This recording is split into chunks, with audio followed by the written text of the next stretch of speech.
arkadaşlar, örgü kanalıma hepiniz hoş geldiniz. Bugün sizlere yine güzel bir tığ işi bebek hırkasının anlatımını yapmak istiyorum. İki renkli olarak çalıştım ben bunu. Siz isterseniz robadan sonra rengarenk örebilirsiniz. Hırkamızın örgüsüne yakadan zincir çekip trabzanlar yaparak başlıyoruz. İlk sırada roba ayrımlarını yapıyoruz. Ön bölümleri, kol bölümlerini, arka bölümü ilk sırada belirliyoruz.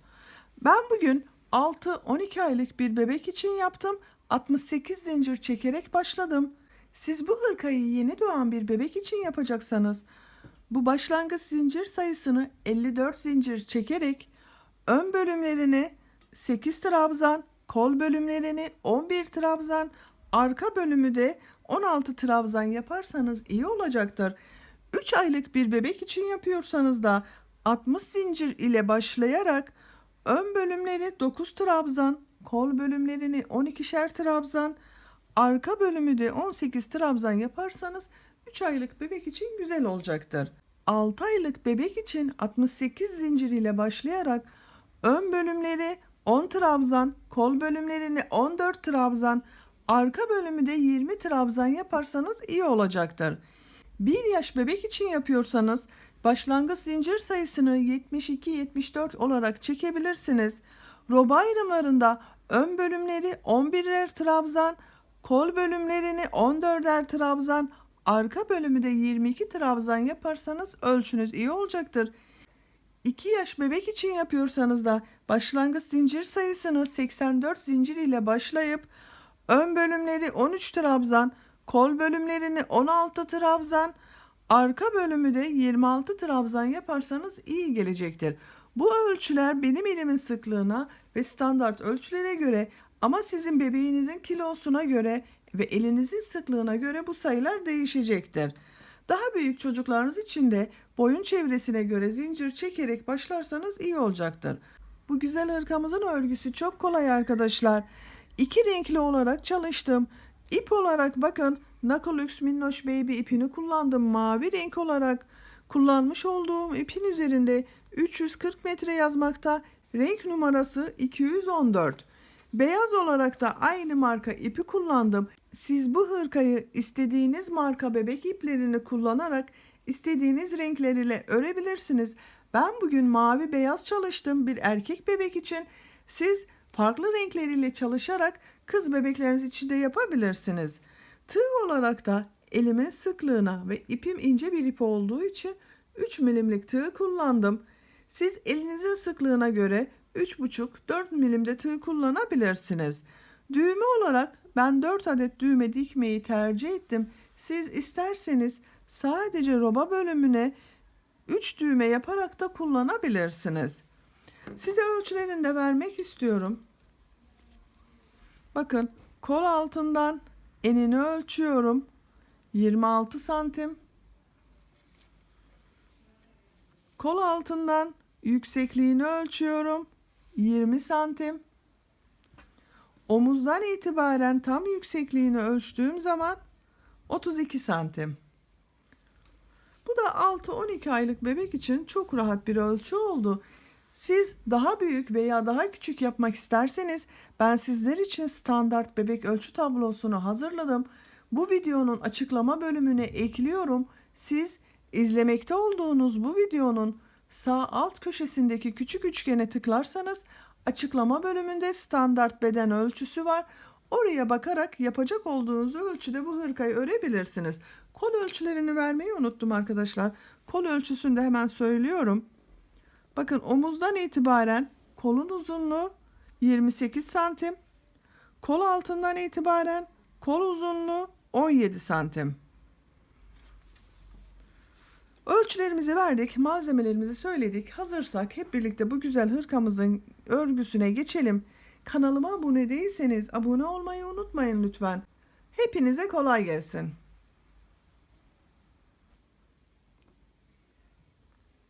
Örgümüze roba başlangıcı için zincir çekerek başlayacağız. Zincir için ilk ilmeği ben bu şekilde oluşturuyorum bakın. Size nasıl kolay geliyorsa ilk ilmeği o şekilde yapabilirsiniz. Ve zincirlerimi çekmeye başlıyorum. Başlangıç için 68 tane zincir çekiyorum.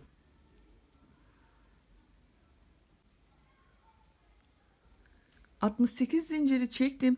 Çekmiş olduğum bu 68 zincirin kaç santim olduğunu ölçüyorum. Bu zincir sayısı elinizin sıklığına, ipinizin kalınlığına göre değişecektir. Benim elimin sıklığına ve kullanmış olduğum ipin inceliğine göre 68 zincirim 30 santim geldi bakın. 30 santimlik bir zincir uzunluğum var. Şimdiki sırada trabzanlar yapacağız. Trabzanları yaparken robanın ayrımlarında yapacağız. Ön, kollar ve arka bölümleri ayırmış olacağız.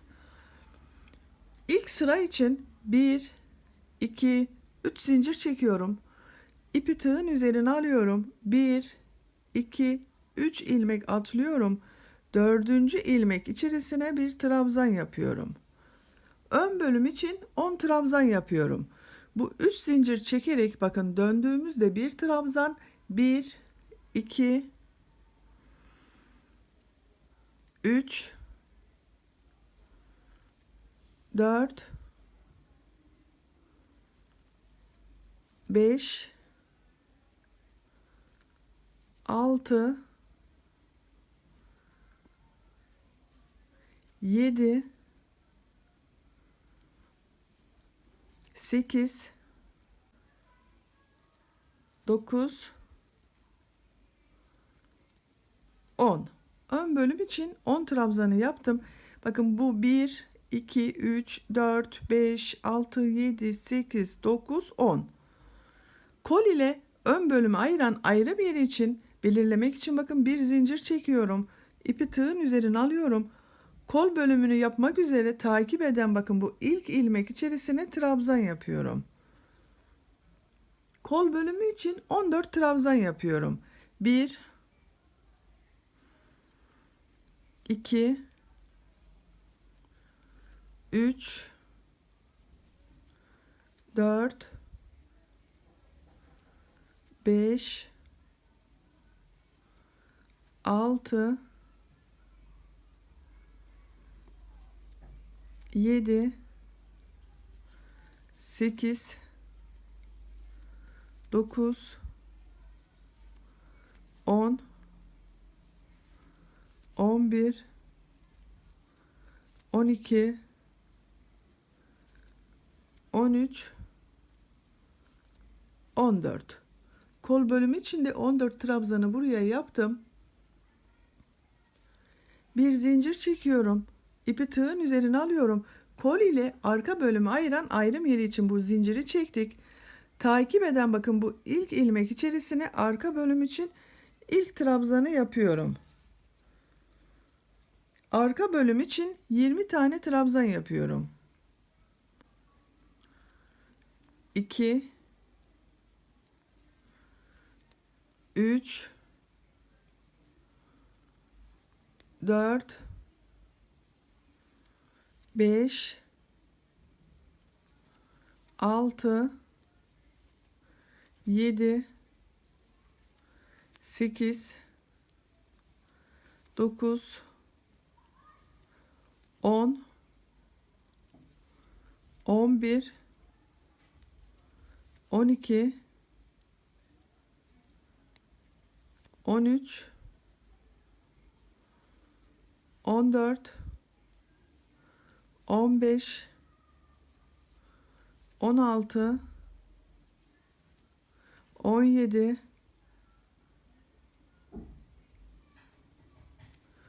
18, 19, 20. Arka bölüm için de 20 trabzanı yaptım. Şimdi diğer kol ile arka bölümü ayıran ayrım yeri için bir zincir çekiyorum. İpi tığın üzerine alıyorum. Takip eden ilk ilmek içerisine kol bölümü için ilk trabzanı yapıyorum. Diğer kol bölümünde 14 trabzan yapmıştık. Bakın burada, buraya da 14 trabzan yapıyorum. 1, 2, 3, 4, 5, 6, 7, 8, 9, 10, 11, 12, 13, 14. Diğer kol bölümü için de bakın 14 trabzanı yaptım. Ön ile kol bölümünü ayıran ayrım yeri için bir zincir çekiyorum. Bu ön bölümde 10 trabzan yapmıştık. Buraya da 10 trabzan yapıyorum. 1, 2, 3,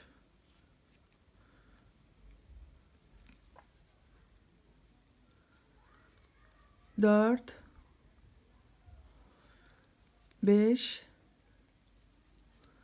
6, 7, 8, 9, 10. Böylece ilk sırada hem trabzan yaptık hem de roba ayrımlarımızı belirlemiş olduk. Ön bölümler için 10'ar trabzan yaptık. Kol bölümleri için 14 trabzan yaptık. Her bir kol bölümü için 14 trabzan. Arka bölüm için 20 trabzan yaptık. İlk sıramızı bakın yerlerinde belirledik. Şimdi bu birer zincir çektiğimiz yerlerde arttırmalar yapacağız artık. İkinci sıradayım. İkinci sıraya çıkmak için bir zincir çekiyorum. Örgüyü çeviriyorum. İlk ilmek üzerine trabzan yapıyorum. Takip eden ilmekler üzerine de buraya kadar arttırma yapacağımız yere kadar trabzanlar yapıyorum. 10 trabzan yapmıştık zaten. Bakın 1, 2, 3, 4, 5, 6, 7, 8, 9, 10. Ön bölümde bulunan bakın ilmekler üzerine trabzanı yaptım. Arttırma yerinde ön bölüm için 2 trabzan yapıyorum. Bakın boşluğa 2 trabzan yapıyorum. 1, 2, 1, 2 zincir çekiyorum. İpi tığın üzerine alıyorum. Aynı boşluk içerisine kol bölümü için 2 trabzan yapıyorum. 1, 2. Bakın arttırma yerinde ön bölüm için 2 trabzan yaptık. 2 zincir çektik. Kol bölümü için 2 trabzan yaptık. Takip eden ilmekleri trabzan olarak devam ediyorum. Her ilmeğe birer defa trabzan yapıyoruz.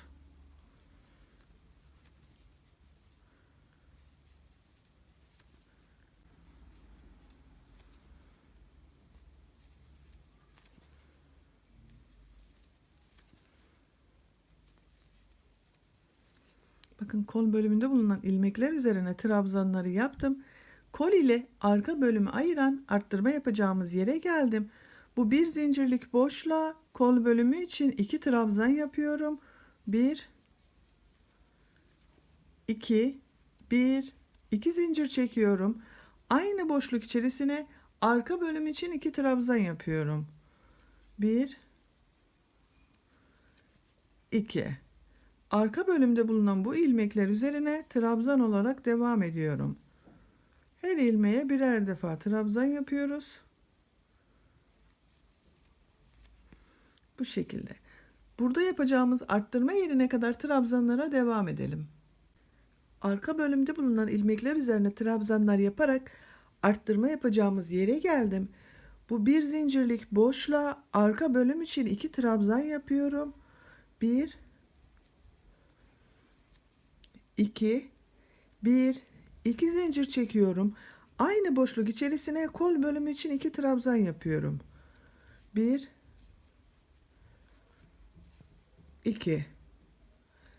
Takip eden ilmekleri trabzan olarak devam ediyorum.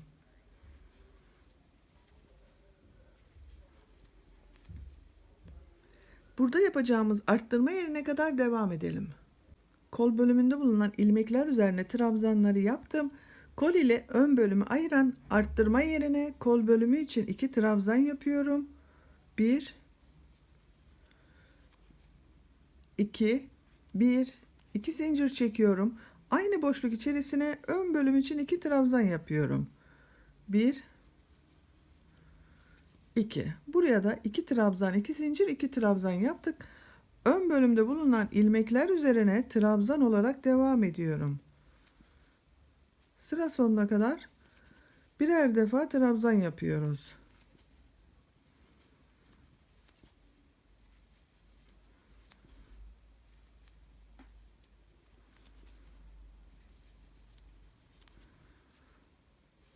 Bakın sıra sonuna geldim. Trabzanlara başlarken 3 ilmek atlayarak oluşturduğumuz bir yer vardı. Bunu da burada bulunan bakın bu son zincire tığ takıyorum. Buradan trabzan elde ediyorum. Bakın bu şekilde oldu arkadaşlar. İkinci sıramızda arttırmalarımızı da yaptık. Bu sırada arttırma yerlerinde bakın 1, 2, 3, 4 arttırma yeri var. Her arttırma yerinde 2 trabzan, 2 zincir, 2 trabzan yaptık. Bakın şekillenmeye de başladı arkadaşlar.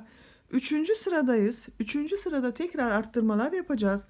Bu sırada arttırmalarımızı 2 trabzan, 2 zincir, 2 trabzan değil de 1 trabzan, 2 zincir, 1 trabzan olarak yapacağız. Bir zincir çekiyorum, örgüyü çeviriyorum. İlk ilmek üzerine trabzan yapıyorum.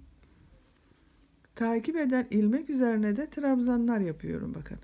Her ilmeğe birer defa trabzan yapıyoruz. Buraya kadar devam edelim. Ön bölümde bulunan ilmekler üzerine trabzanlar yaparak bakın arttırma yapacağımız yere geldim. Bu 2 zincir çektiğimiz boşluğa ön bölüm için bir trabzan yapıyorum. 1, 2 zincir çekiyorum. Aynı boşluk içerisine kol bölümü için bir trabzan yapıyorum. Bir trabzan, 2 zincir, bir trabzan yaptım. Takip eden ilmekleri trabzan olarak devam ediyoruz.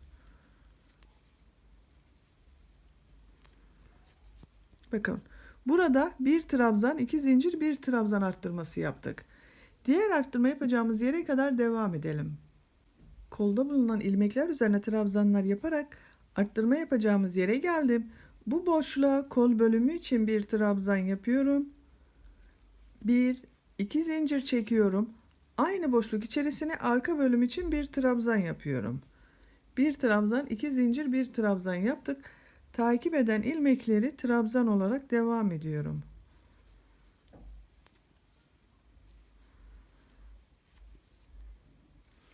Buraya kadar devam edelim. Arka bölümde bulunan ilmekler üzerine trabzanlar yaparak bakın kol ile arka bölümü ayıran arttırma yapacağımız yere geldim. Bu boşluğa arka bölüm için bir trabzan yapıyorum. 1, 2 zincir çekiyorum. Aynı boşluk içerisine kol bölümü için bir trabzan yapıyorum. Bir trabzan, 2 zincir, bir trabzan yaptım. Takip eden ilmekleri birer defa trabzan yapıyorum. Buraya kadar devam edelim. Kolda bulunan ilmekler üzerine de trabzanlar yaparak bakın kol ile ön bölümü ayıran arttırma yapacağımız yere geldim. Kol bölümü için bir trabzan yapıyorum. 1, 2 zincir çekiyorum. Aynı boşluğa ön bölüm için bir trabzan yapıyorum. Takip eden ilmekler üzerine de birer defa trabzan yapıyorum.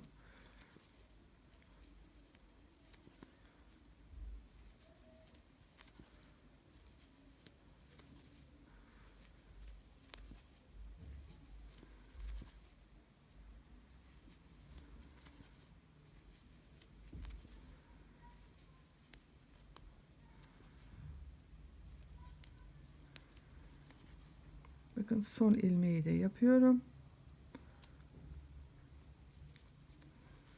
Üçüncü sırayı da böylece bitirmiş olduk.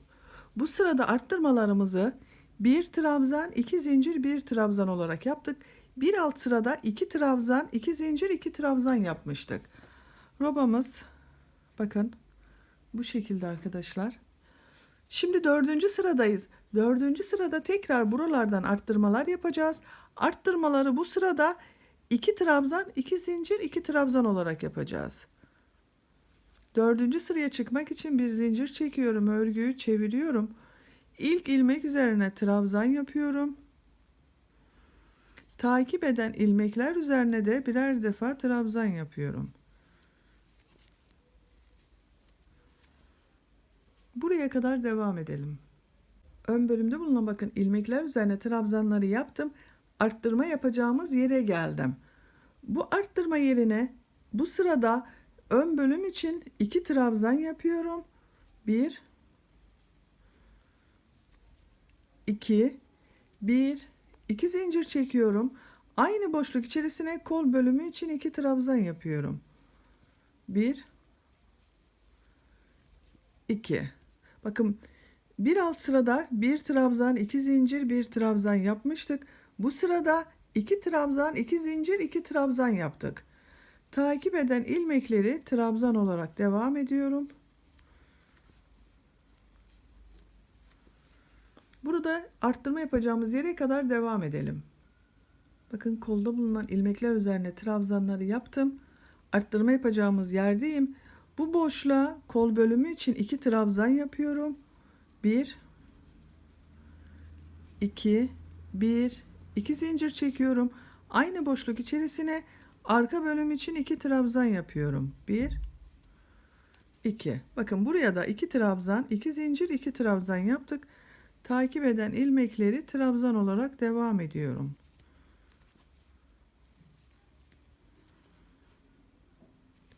Buraya kadar devam edelim.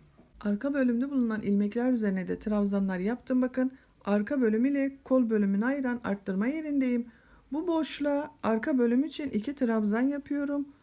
1 2 1 2 zincir çekiyorum. Aynı boşluk içerisine kol bölümü için 2 trabzan yapıyorum. 1 2. Takip eden ilmekleri her ilmeğe birer defa trabzan yapıyorum. Buraya kadar devam edelim. Kol ile ön bölümü ayıran arttırma yaptığımız yere geldim. Bakın buraya kol bölümü için 2 trabzan yapıyorum. 1 2 1 2 zincir çekiyorum. Aynı boşluğa ön bölüm için 2 trabzan yapıyorum. 2. Takip eden ilmekleri her ilmeğe birer defa trabzan yaparak devam ediyorum.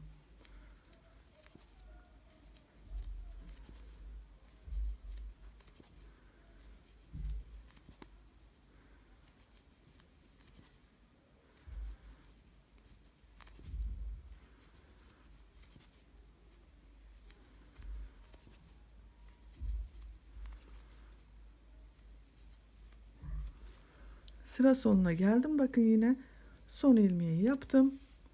Bu sırada da arttırmalarımızı 2 trabzan, 2 zincir, 2 trabzan olarak yaptık. Bakın 4 noktada 2 trabzan, 2 zincir, 2 trabzan olarak yaptık.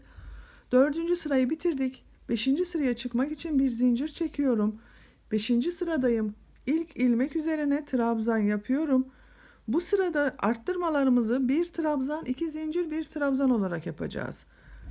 Her ilmeğe birer defa trabzan yaparak bu ilk arttırma yapacağımız yere kadar devam edelim.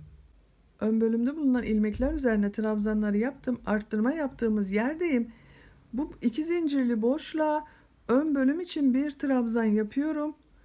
1 2 zincir çekiyorum. Aynı boşluk içerisine 1 trabzan da kol bölümü için yapıyorum. Kolda bulunan ilmekler üzerine de trabzan olarak devam ediyorum. Bakın bu şekilde. Bu sırada arttırmamızı bakın 1 trabzan, 2 zincir, 1 trabzan olarak yaptık. Bir alt sırada 2 trabzan, 2 zincir, 2 trabzan yapmıştık.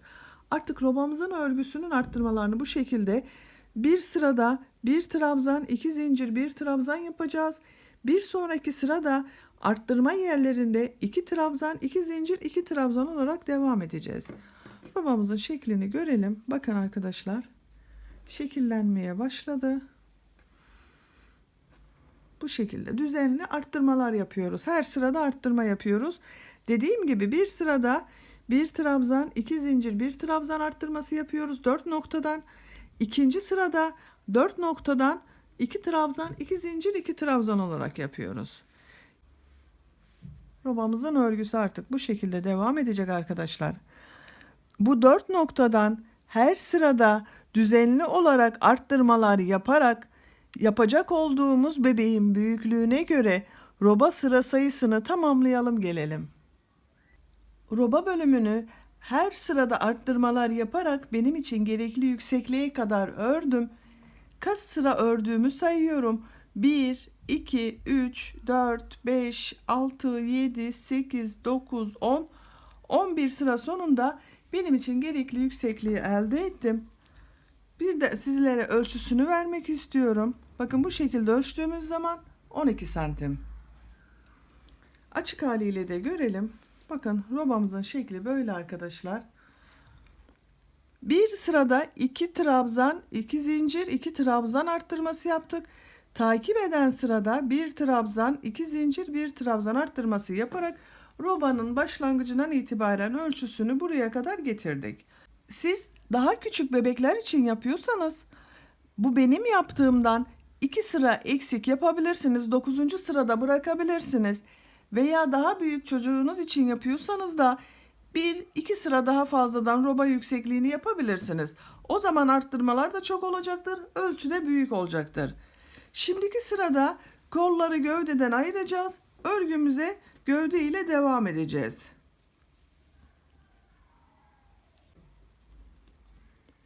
Bir zincir çekiyorum, örgüyü çeviriyorum. Bu sırada kol ayrımını yaparken bir sıra trabzan yapacağız arkadaşlar. İlk ilmeğe trabzan yapıyorum. Takip eden ilmekler üzerine de trabzan yapıyorum.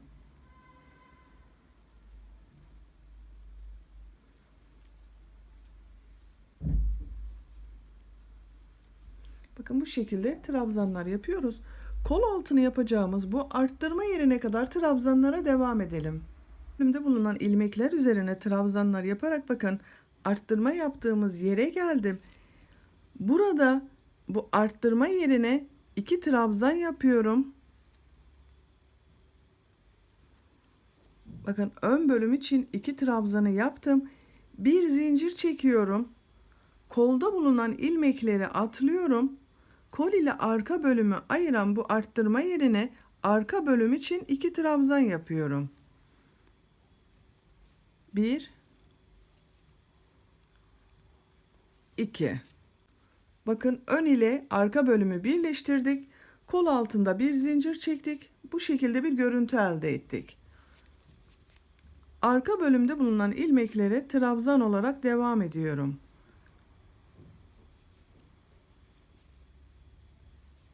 Her ilmeğe birer defa trabzan yapıyoruz. Diğer arttırma yerine kadar devam edelim. Arka bölümde bulunan ilmekler üzerine trabzanlar yaparak diğer kol ile arka bölümü ayıran arttırma yerine geldim. Bu arttırma yaptığımız boşluğa arka bölüm için 2 trabzan yapıyorum. 1 2 bir zincir çekiyorum. İpi tığın üzerine alıyorum. Bu kolda bulunan ilmeklerin hepsini atlıyorum. Kol ile diğer ön bölümü ayıran bakın arttırma yerine ön bölüm için 2 trabzan yapıyorum. 1 2. Bakın burada da arka bölüm ile ön bölümü birleştirdik. Diğer kol altında da bir zincir çekmiş arka bölüme başlamıştık. Burada arka bölümden sonra bir zincir çektik, ön bölüme devam ediyoruz. Takip eden ilmekleri her ilmeğe birer defa trabzan yapıyoruz. Sıra sonuna kadar devam edelim. Kol altından sonra bakın ön bölümde bulunan ilmekler üzerine trabzanlar yaparak sıra sonuna geldim. Robamızın şeklini bu aşamasında bir görelim. Bakın arkadaşlar, ön ve arka bölümü birleştirdik. Kolları gövdeden ayırmış olduk.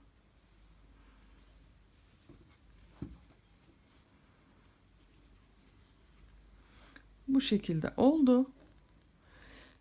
Şimdiki sırada modelli bölüme geçiyoruz artık. Bir sıra mavi renk ile model yapıyorum. Modelimiz çok kolay arkadaşlar. Bir trabzan bir sık iğneden oluşan modellerimiz var.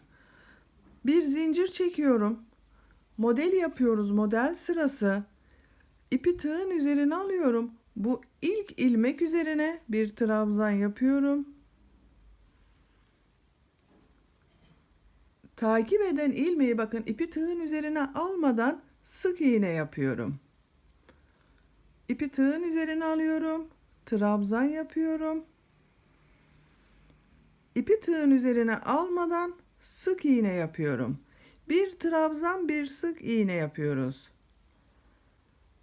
Trabzan yaptım. Sık iğne yapıyorum. Trabzan yapıyorum. Sık iğne yapıyorum. Trabzan yapıyorum. Sık iğne yapıyorum. Bakın, diğer tarafta görüntü bu şekilde oluşuyor. Kol altına kadar devam edelim. Ön bölümde bulunan ilmekler üzerine bir trabzan, bir sık iğne, bir trabzan, bir sık iğne yaparak kol altına geldim. Bakın en son trabzan yaptım. Burada bir zincir çektiğimiz bir yer var bakın. Buraya bir arttırma yapmak istiyorum. Onun için sık iğne yapıyorum. Bakın o bir zincirlik boşluğa bir sık iğne yaptım. İpi tığın üzerine alıyorum. Aynı ilmek içerisine bir trabzan yapıyorum. Burada bir tane arttırma yapmış olduk. Takip eden ilmeği sık iğne yapıyorum. Trabzan yapıyorum. Sık iğne yapıyorum. Yine bir trabzan, bir sık iğne olarak devam ediyoruz. Bakın bu şekilde. Diğer kol altına kadar devam edelim. Arka bölümde bulunan ilmekler üzerine de bir trabzan, bir sık iğne, bir trabzan, bir sık iğne yaparak kol altına geldim. En son ilmeğim bakın trabzan oldu. Bu kol altında bir zincir çekmiştik. Burada bir arttırma yapacağız. Diğer kol altında da bir zincirin içerisine hem trabzan hem sık iğne yapmıştık. Burada da bu bir zincirin üzerine bir sık iğne yapıyorum. İpi tığın üzerine alıyorum. Bakın aynı ilmek içerisine bir de trabzan yapıyorum. Bir tane arttırma yapmış olduk. Takip edenleri bir sık iğne, her ilmeğe birer tane yapıyoruz ama bakın artık.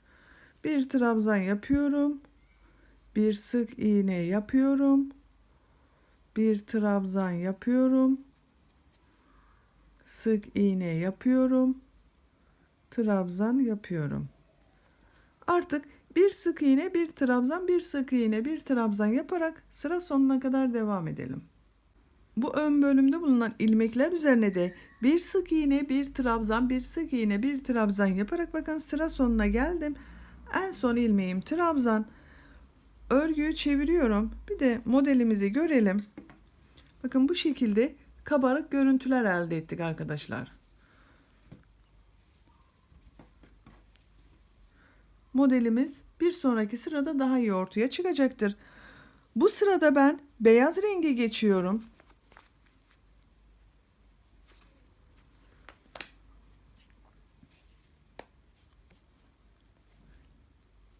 İlmeğimin rengini beyaz yapıyorum. Bir zincir çekiyorum, örgüyü çeviriyorum. Bu sırada bir alt sıradan ne yaptıysak tam tersini yapacağız. Trabzanın üzerine sık iğne yapacağız. Burada sık iğne yaptığımız ilmek üzerine trabzan yapacağız. Tekrar trabzanın üzerine sık iğne yapacağız. Bakın bir alt sırada bu ilk ilmek trabzan, üzerine sık iğne yapıyorum. İpi tığın üzerine alıyorum. Bu sık iğne bakın.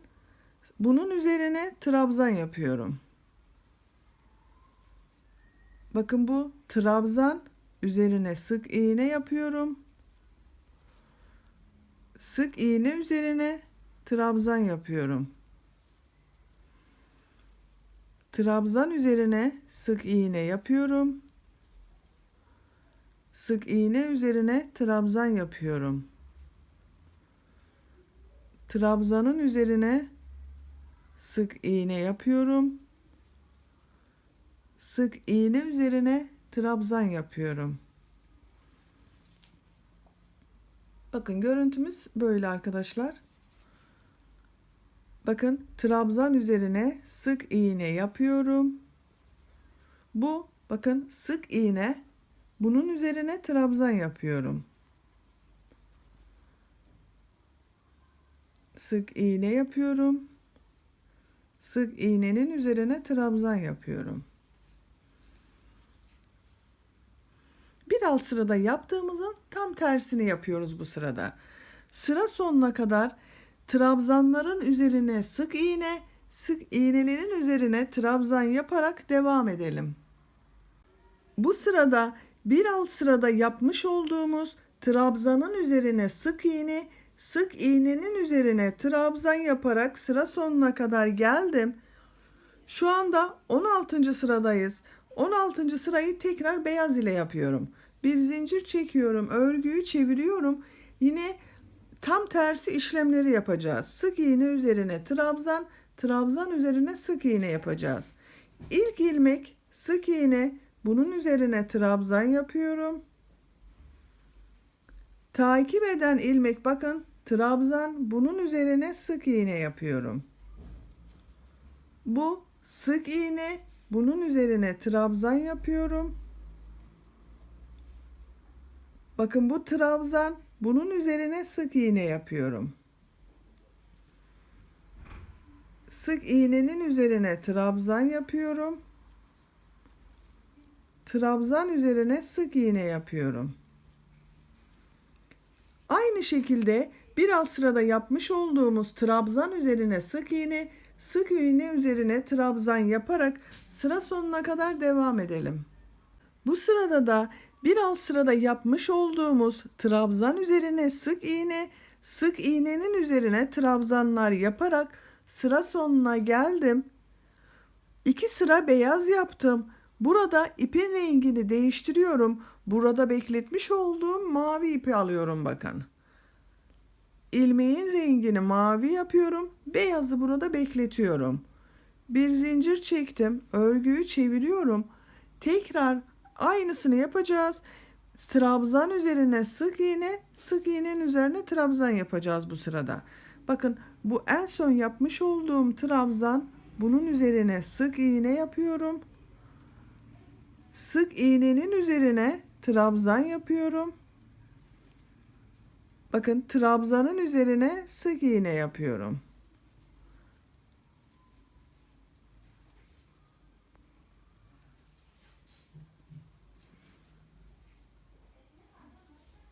Trabzan yapıyorum. Sık iğne yapıyorum. Trabzan yapıyorum. Sık iğne yapıyorum. Bu şekilde sıra sonuna kadar devam edeceğiz. Artık örgümüzde anlaşılmıştır arkadaşlar. Modelimiz bunlardan oluşuyor.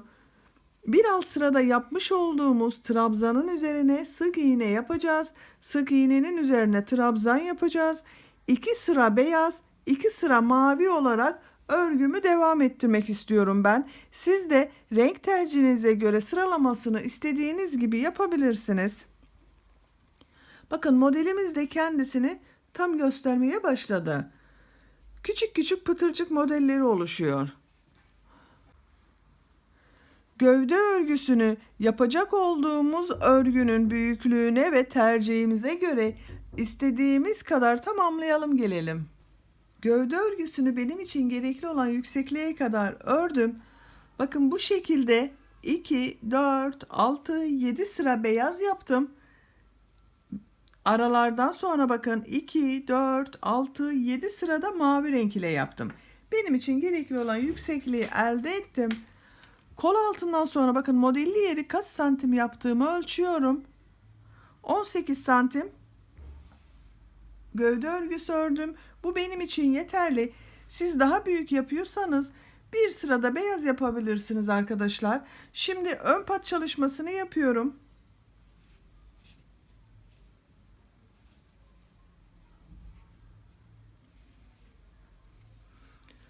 Bakın en son mavi ile 2 sıra modelimi tamamladım. Bir zincir çekiyorum. Ön patı da mavi renk ile yapıyorum. Bu ilk ilmeğe sık iğne yapıyorum. Takip eden ilmeğe sık iğne yapıyorum. Her ilmeğe birer defa sık iğne yapıyorum.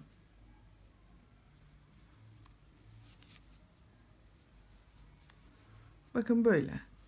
Sık iğneler yaparak bu yakanın başlangıç noktasına kadar devam edelim. Bu ön patta bakın başladığımız yerden itibaren yakanın uç noktasına kadar bir sıra sık iğne yaptım. İkinci sıradayız. İkinci sırada yine sık iğneler yapacağız. İkinci sırayı yaparken düğme delikleri de oluşturacağız. Bir zincir çekiyorum, örgüyü çeviriyorum. İlk ilmek üzerine sık iğne yapıyorum. Bir, iki zincir çekiyorum. Düğme deliği oluşturmak üzere iki zinciri çektim. Bir, iki ilmek atlıyorum. Üçüncü ilmeğe sık iğne yapıyorum. Bakın bir düğme deliğini başlangıçta oluşturduk. Kaç düğme yapacağımıza bakıyoruz arkadaşlar. Sizin daha büyükse aralıklarını ona göre ayarlamanız gerekecektir. Benim için şöyle göz kararı baktığım zaman 4 düğmeyi dikmem yeterli olacak. Onun için 4 tane düğme deliği oluşturmak istiyorum. Bakın bu ilk düğme deliğini buraya yaptık. Bir sık iğne yaptım. Diğer düğme deliğine kadar sık iğneler yapıyorum. 2 3 4 5 6 7 8 9 10 11 11 sık iğneyi yaptım. Bakın iki mesafe şurası arkadaşlar. Şimdi buraya ikinci düğme deliğini oluşturuyorum. Bir, iki zincir çekiyorum. Bir, iki ilmek atlıyorum. Üçüncü ilmek içerisine sık iğne yapıyorum. Bir, iki atladık. İki zincir çektik. Buraya ikinci düğme deliğini oluşturduk. Bu iki düğme deliği arasında 11 sık iğne vardı. Buraya da 11 tane sık iğne yapıyorum. 1 2 3 4 5 6 7 8 9 10 11. Bakın 11 sık iğneyi yaptım. Üçüncü düğme deliğini buraya yapmak için iki zincir çekiyorum. 1 2 1 2 ilmek atlıyorum. Üçüncü ilmeğe sık iğne yapıyorum. Takip edenleri yine 11 sık iğne yapıyorum. 1 2 3 4 5 6 7 8 9 10 11 11 sık iğneyi yaptım. Dördüncü düğme deliğini yapıyorum buraya. 1 2 zincir çekiyorum. 1 2 ilmek atlıyorum. Üçüncü ilmeğe sık iğne yapıyorum. Dördüncü düğme deliğini de oluşturduk. Takip edenleri sıra sonuna kadar sık iğne yapıyorum.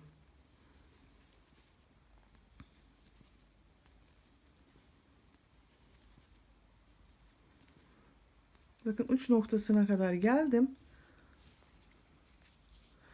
Bu ikinci sırada yine sık iğneler yaptık. Sık iğneleri yaparken düğme delikleri oluşturduk. Bakın 1 2 3 ve 4. Üçüncü sıradayız. Bir zincir çekiyorum, örgüyü çeviriyorum. Bu sırada kısa trabzanlar yapıyoruz. İpi tığın üzerine alıyorum, trabzan yapıyor gibi. İlk ilmek üzerine bakın şu şekilde ipi alıyorum. Bir defa da çekiyorum bakın. İp alıyor, doluyorum. Tığ bakın ilmeğe taktım. İp aldım. Tekrar ip alıyorum. Bir defa da çekiyorum. Kısa trabzanlar yapıyoruz.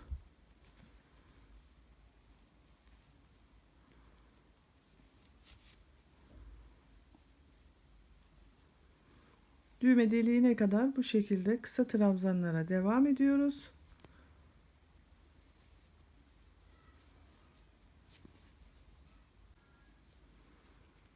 Bakın ilk düğme deliğinin olduğu yere geldik. Düğme deliği için 2 zincir çekmiştik. Bu 2 zincirlik boşluğa 2 kısa trabzan yapıyorum. Bakın yine ipi tığın üzerine alıyorum. Boşluğa 2 kısa trabzan yapıyorum. 1 2. Bakın düğme deliği tam kendisini gösterdi. Takip eden ilmekleri kısa trabzan olarak devam ediyorum. Bu şekilde. Düğme deliklerinin olduğu bu iki zincirlerin üzerine ikişer defa kısa trabzan yapacağız. Diğer ilmekler üzerine birer defa kısa trabzanlar yaparak bu yaka başlangıcına kadar devam edelim. Ön patta 3. sırada bakın bir sıra kısa trabzanlar yaptım. Bu düğme deliği yaptığımız yerlere ikişer defa kısa trabzan yaptım. Boynun olduğu buraya geldik. Diğer ön patada aynı şekilde 2 sıra sık iğne, bir sıra kısa trabzan yapacağız. Oraya gidebilmek için boynun çevresinde bir sıra sık iğne yapıyoruz. Bakın en son kısa trabzanı yaptım. Aynı ilmek içerisine bir sık iğne yapıyorum. Takip eden ilmekler içerisine de birer defa sık iğne yapıyorum.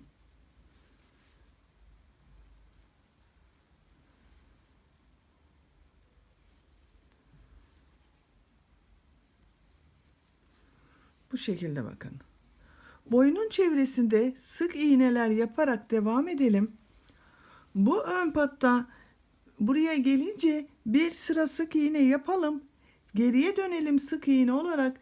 Üzerinden bir sırada kısa trabzanlar yaparak bu uç noktasına kadar devam edelim.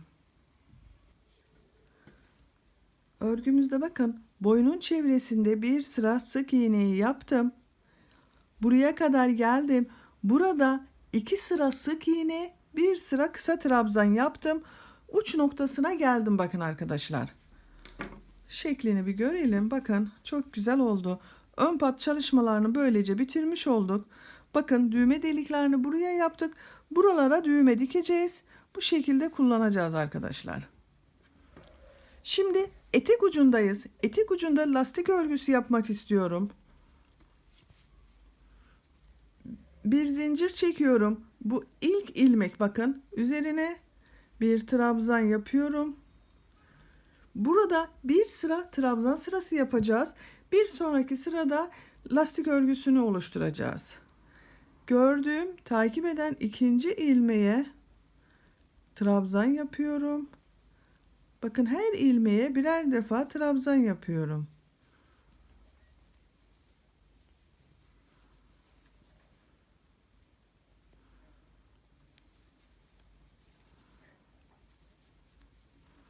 Bu şekilde.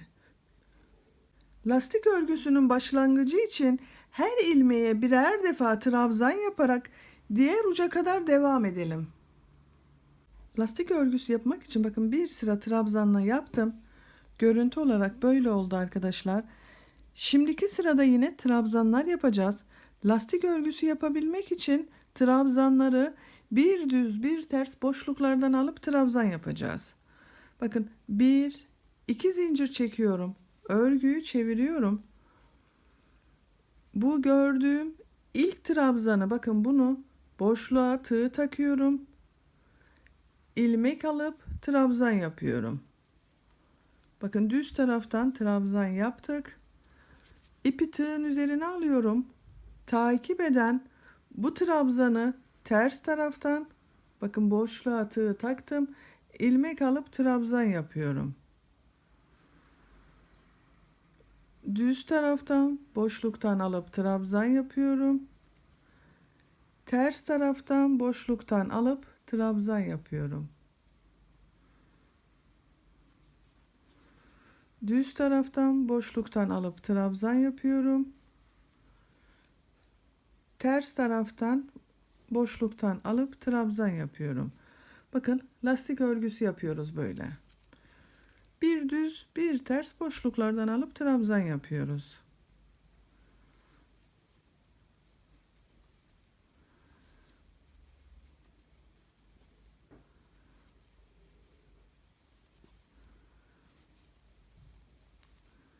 Bakın arkadaşlar.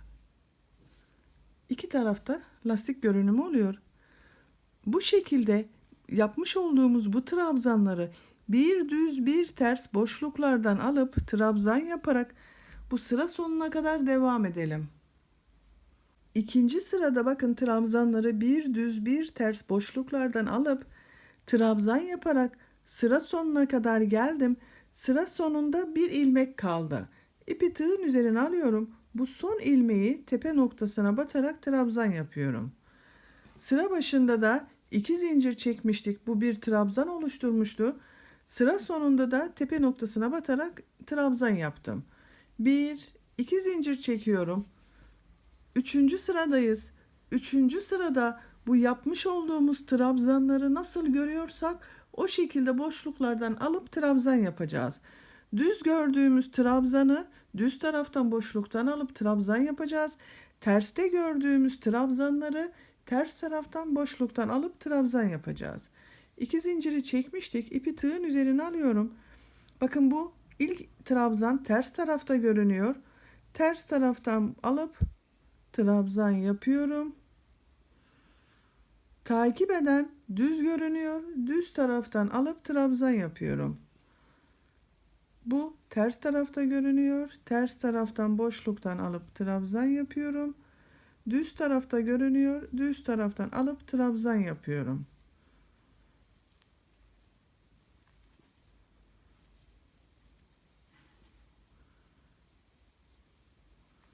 Bu şekilde arkadaşlar. Bu sırada trabzanları nasıl görüyorsak o şekilde boşluklardan alıp trabzan yaparak sıra sonuna kadar devam edelim. Hırkamızın gövde örgüsünün bakın lastik sırasında son sırayı tamamladım. Toplam 1, 2, 3 sıra lastik görünümü elde ettim. Bu sıra benim için yeterli. Siz daha büyük bebekler için yapıyorsanız bir sıra daha lastik örgüsü yapabilirsiniz arkadaşlar. İpi burada kesiyorum.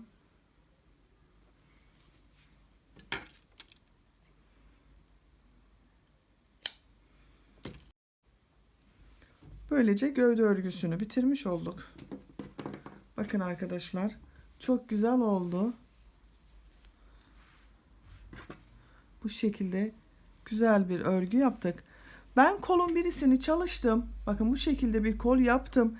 Şimdi diğer kolun başlangıcını sizinle birlikte yapalım.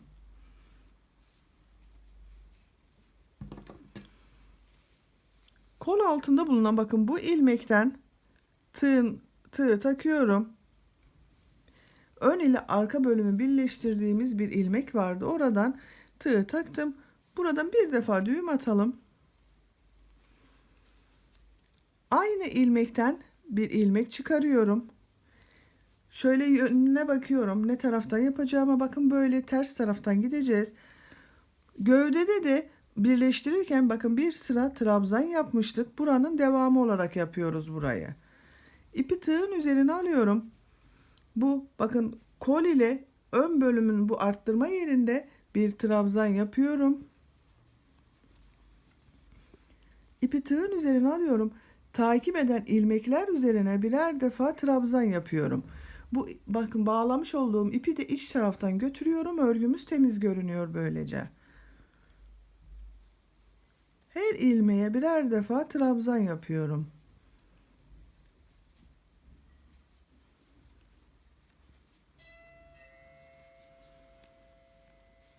Her ilmeğe birer defa trabzan yaparak bu kol altını başladığımız yere kadar devam edelim.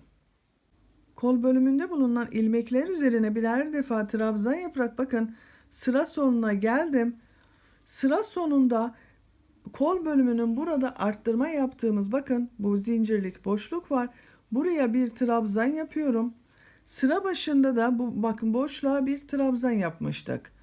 Yapmış olduğum bu trabzanı kol altında oluşturmuş olduğumuz bu ilmek ile kaydırma yaparak bakın tığı taktım. İpi alıp çekiyorum. Tığın üzerindeki ilmekten de çektim. Kaydırma yaparak burayı birleştirmiş oldum. Bir zincir çekiyorum. Örgüyü çeviriyorum. Bu sıradan itibaren modellerimizi yerleştirmeye başlayacağız. Bakın bu gövdede yapmış olduğumuz modelleri kol bölümünde de uygulayacağız. İpi tığın üzerine alıyorum. Bu gördüğüm ilk ilmek üzerine bir trabzan yapıyorum. Takip eden ilmek üzerine sık iğne yapıyorum. Bir trabzan yapıyorum. Sık iğne yapıyorum. Trabzan yapıyorum.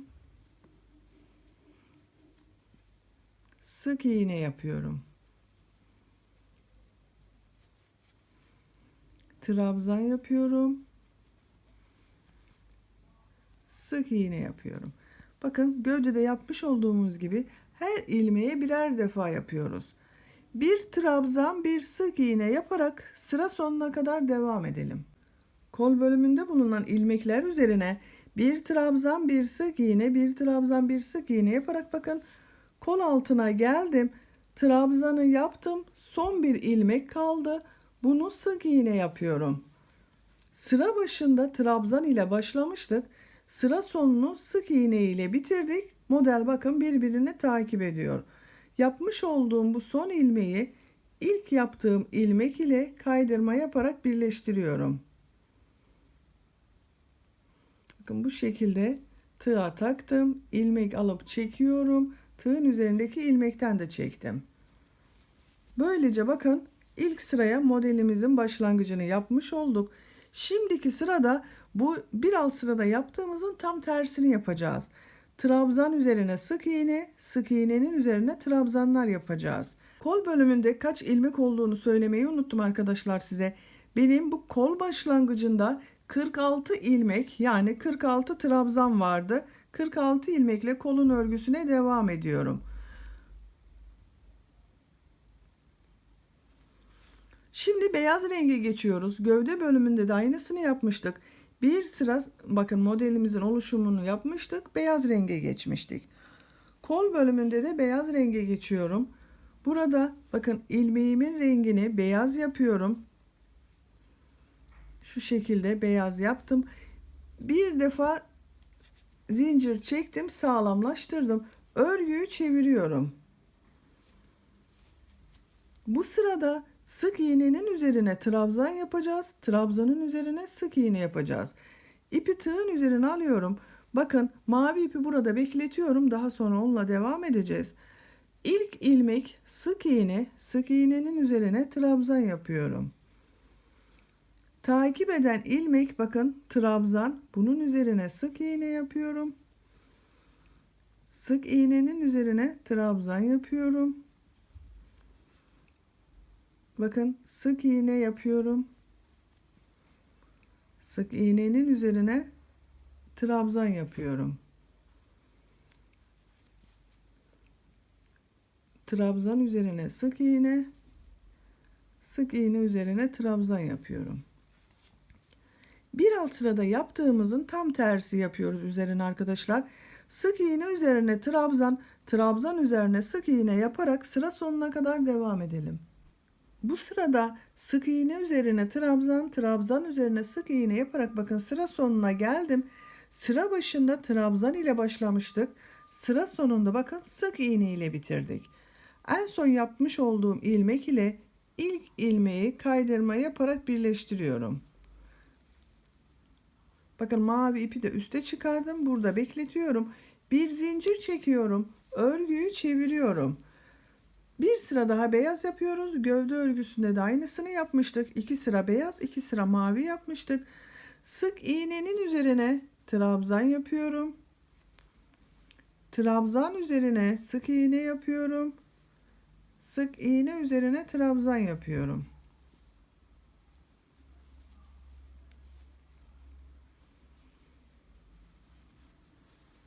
Bu şekilde devam ederek sıra sonuna kadar yapalım. Beyaz renk ile ikinci sırada da sık iğne üzerine trabzan, trabzan üzerine sık iğne yaparak sıra sonuna geldim. Bakın yine en son ilmek sık iğne. Başlangıçta bulunan bu trabzanın tepe noktasına tığ takıyorum. Kaydırma yaparak sırayı birleştiriyorum. Bakın beyazla iki sırayı yaptık. Şimdi mavi renge geçiyoruz. İpin rengini mavi yapıyorum. Beyaz ipi burada bekletiyorum. Bir zincir çekiyorum. Örgüyü çeviriyorum. Bakın ilk ilmek sık iğne, sık iğnenin üzerine trabzan yapıyorum. Trabzan üzerine sık iğne yapıyorum. Sık iğne üzerine trabzan yapıyorum.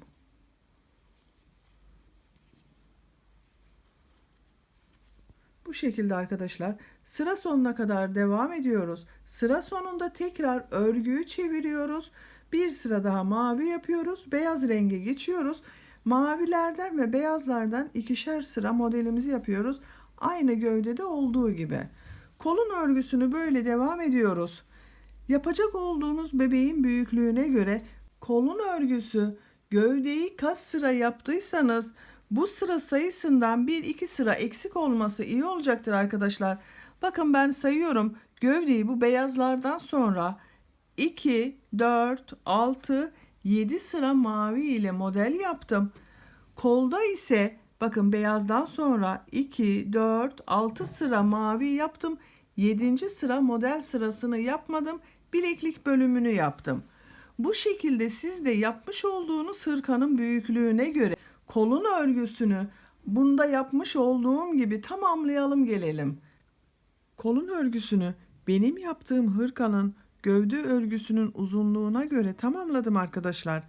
Bakın gövdede 1, 2, 3, 4, 5, 6, 7 sıra beyaz ile yapmıştım. Mavi ile de bir model sırası yapmıştım. Kolda ise bakın 1, 2, 3, 4, 5, 6, 7 sıra beyaz ile yaptım. Mavi ile yaptığım sırayı kol örgüsünde yapmadım. Gövdeden bir model kısa yapacağız demiştim. Mavi ile olan sırayı yapmadım. Şimdi bu kol ucuna bu bilek bölümünü oluşturacak olan sık iğneleri yapacağız. Sık iğneleri mavi renk ile yapıyorum. Bakın burada en son yapmış olduğum ilmeği ilk başta bulunan ilmek ile kaydırma yaparak kapatıyorum. İlmeğimin rengini burada mavi yapıyorum. Beyaz ipi artık keseceğiz. Bakın ipin rengini mavi yaptım. Bir zincir çekiyorum. Bu ilk ilmek içerisine sık iğne yapıyorum. Bu ipi şuradan biraz keselim arkadaşlar. Uzunca bırakıyorum. Sık iğnenin içerisinden götüreceğiz. O zaman çıkma yapmayacaktır. Kol bilekliğini yaparken bebeğin bileğini biraz sıkıca kavraması için arada kesmeler yapacağız. Bakın ilk sık iğneyi yaptım. Burada bir kesme yapacağız. İlk ilmeğe tığ takıyorum. Sık iğne yapıyor gibi çektim. Bekletiyorum. Takip eden ilmeğe de tığ taktım. İp alıp çekiyorum. Tığın üzerinde 3 ilmek var. İpi alıyorum. Bir defa da çekiyorum. Bakın 2 ilmeği tek ilmek şekline dönüştürdük burada. Takip eden 2 ilmeğin üzerine sık iğne yapıyorum. 1,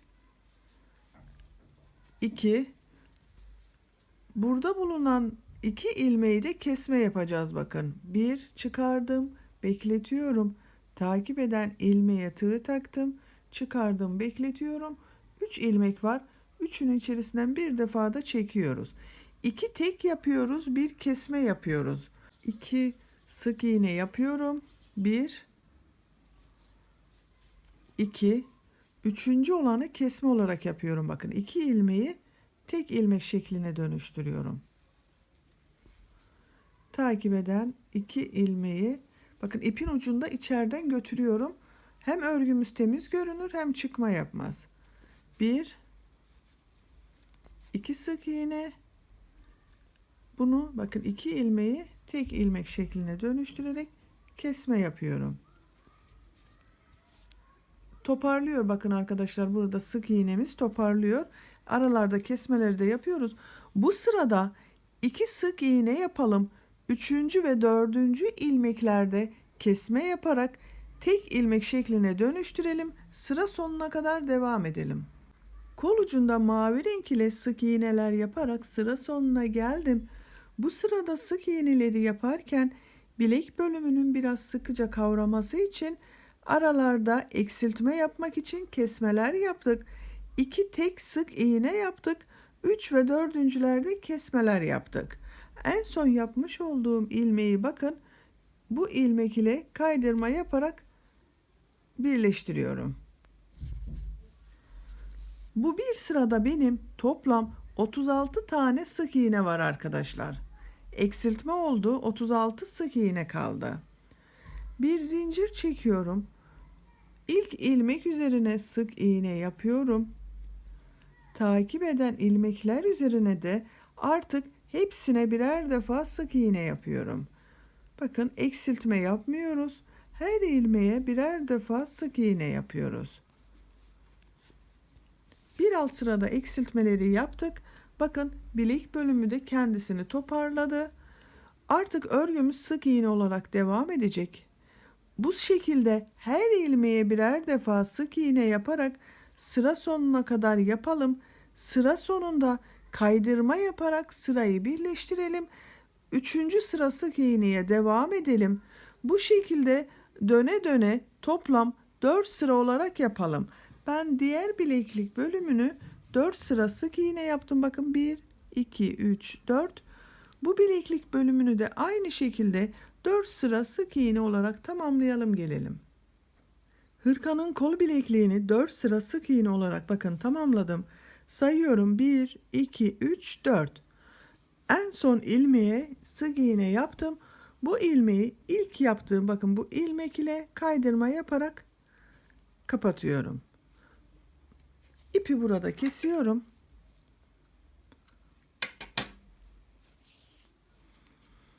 Bu şekilde bakın, bileklik bölümünde tamamlamış olduk. Burası toparladı. Bebeğin bileğinde güzel duracaktır. Bu ipi nasıl yok ettiğimi çok soran arkadaşlar oluyor. Siz bu ipin ucunu tığ yardımıyla da ters taraftan içeriden çekebilirsiniz. Ben iğneyi takarak içeride geçirmeyi tercih ediyorum. Bakın, şu şekilde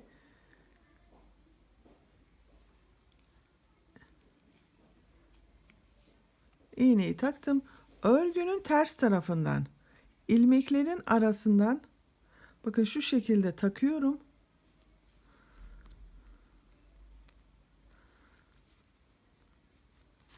Sık iğne olduğu için biraz zor oldu.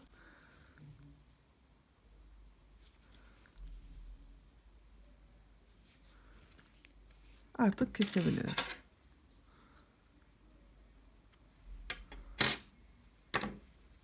Bakın, hem ipin ucu kayboldu hem temiz bir görüntü elde ettik.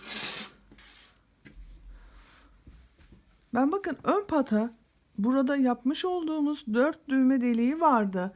Bunların tam karşısına gelen yerlere 4 tane düğmeyi diktim. Bu şekilde takabiliyoruz. Ben beyaz dikmeyi tercih ettim. Siz tercihinize göre elinizde hangi düğme varsa onu dikebilirsiniz.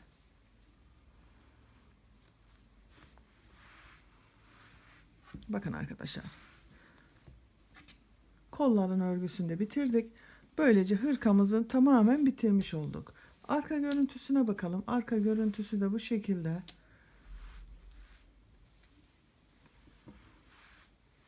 Hırkamız tersten de çok güzel. Tersten de aynı modeli yaptık. Size bitmiş olarak ölçülerini vermek istiyorum. Bakın, kol altından enini ölçüyorum. 26 santim. Modelden sonra bakın genişledi arkadaşlar. 29 santim eni var. Kol altından yüksekliğini ölçüyorum. Bu şekilde ölçtüğüm zaman 20 santim.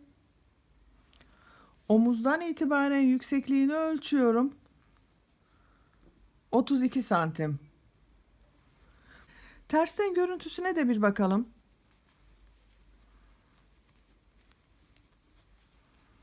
Bakın, hırkanın tersten görüntüsü de bu şekilde.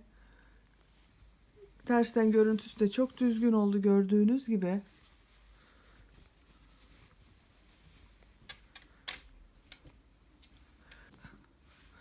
Kolların birleşim yerini de bakın düzgün yaptığımız için hiç farklı değil. Şu buradan geriye dönerek örgü yaptım. Bakın, hiç belli değil. Çizgi halinde bir bellilik var sadece. Böylece bir örgü anlatımımızın da sonuna gelmiş olduk. Beni dinlediğiniz ve izlediğiniz için hepinize çok teşekkür ederim. Kanalıma abone değilseniz abone olmayı unutmayın lütfen. Sizlerle yeniden yeni örgülerde görüşmek üzere. Hoşça kalın, sevgiyle kalın.